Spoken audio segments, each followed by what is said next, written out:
अगर आपके गांव में पावर नहीं दिख रही है तो आपको एक हेमलता की कमी है। अगर आपकी शिकायत पर सन्नाटा छा जाए तो एक गुलाबी साड़ी ले आओ। वहीं से जस्टिस शुरू होता है। 1975 में जन्मी, गांव की पंचायत लड़ाइयों में पली बड़ी हेमलता की शादी जल्दी हो गई थी, लेकिन उन्होंने पढ़ाई जारी रखी। अपने ससुराल के गांव सुजानपुर बदलाव के लिए अपना बैटल ग्राउंड बना लिया। उन्होंने पिंक गैंग का नेतृत्व किया। ये कोई अराजकता नहीं थी, बल्कि अनुशासित महिलाएं थीं। वे करप्शन को खत्म करती थीं, वे डोमेस्टिक वायलेंस रोकती थीं, वे ऑफिशियल्स को काम करने पर मजबूर करती थीं। गांव की हेड से लेकर स्टेट वाइड रिकॉग्निशन तक, अवार्ड्स, बुक्स, पार्टी टिकट्स व ग्रास रूट्स ग्रिड को पॉलिटिकल मसल के साथ जोड़ती हैं। हेमलता का वादा सिंपल है, ऑन प्रेस्ट के लिए जस्टिस, गरीबों के लिए rights, pink sari, iron will, यही बुंदेलखंड का जवाब है। गुलाबी साड़ी, हाथ में डंडा और इरादों में फौलाद। बुंदेलखंड की बेटी हेमलता पटेल के संघर्ष की महागाथा। फतेहपुर, उत्तर प्रदेश के फतेहपुर जिले की पहचान आज केवल उसकी ऐतिहासिक धरोहरों से नहीं, बल्कि एक ऐसी महिला से भी होती है जिसने गुलाबी साड़ी और मर्यादित डंडे को अन्याय के खिलाफ क्रांति का सबसे बड़ा हथियार बना दिया। ये कहानी है हेमलता पटेल की, जिन्होंने बुंदेलखंड की माटी से निकलकर सत्ता और व्यवस्था के गलियारों तक अपनी धाक जमाई। विरासत में मिली समाज सेवा, चिल्लातारा से सुजानपुर तक का सफर।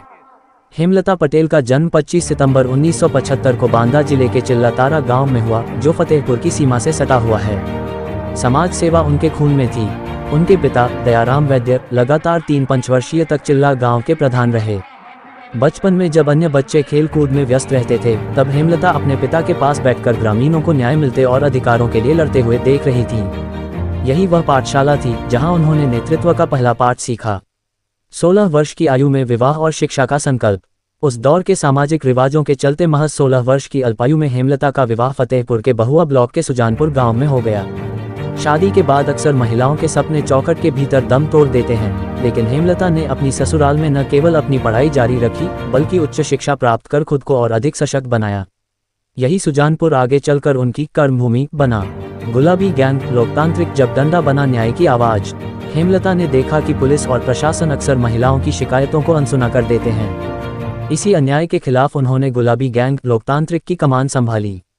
भ्रष्टाचार पर प्रहार, कोटेदारों की धांधली हो या सरकारी दफ्तरों में बाबुओं की मनमानी, हेमलता की गुलाबी सेना ने हर जगह दस्तक दी। घरेलू हिंसा के खिलाफ ढाल, उन्होंने सैकड़ों टूटते हुए परिवारों को जोड़ा और दहेज उत्पीड़न के खिलाफ खड़ी हुई। उनकी वीरता को देखते हुए उत्तर प्रदेश के तत्कालीन राज्यपाल B.L. जोशी ने उन्हें बहादुरी पुरस्कार से सम्मानित किया। ग्राम प्रधान से विकास पुरुष की छवि तक, हेमलता ने साबित किया कि वे केवल सड़कों पर आंदोलन करना ही नहीं, बल्कि सत्ता में रहकर सुधार करना भी जानती हैं। वे सुजानपुर की ग्राम प्रधान चुनी गईं और वर्तमान में भी इसी पद पर आसीन हैं। आदर्श गांव का निर्माण, स्कूलों का कायाकल्प, सड़कों का जाल और जल निकासी की व्यवस्था उनके कार्यों की गवाह है। सम्मान की गूंज, उनके उत्कृष्ट कार्यों की गूंज लखनऊ से दिल्ली तक सुनाई दी, जहां उन्हें कई बार सम्मानित किया गया। उत्तर प्रदेश के पंचायती राज मंत्री द्वारा उनके जीवन पर आधारित पुस्तक यहाँ विकास का रंग गुलाबी है का विमोचन करना उनके संघर्षों पर मुहर लगाता है। राजनीति का मैदान, कांग्रेस और लड़की हूँ, लड़ सकती हूँ। बड़े बदलाव की सोच लेकर हेमलता पटेल भारतीय राष्ट्रीय कांग्रेस से जुड़ी। कांग्रेस ने उनके समर्पण को देखते हुए उन्हें विधानसभा का उम्मीदवार बनाया।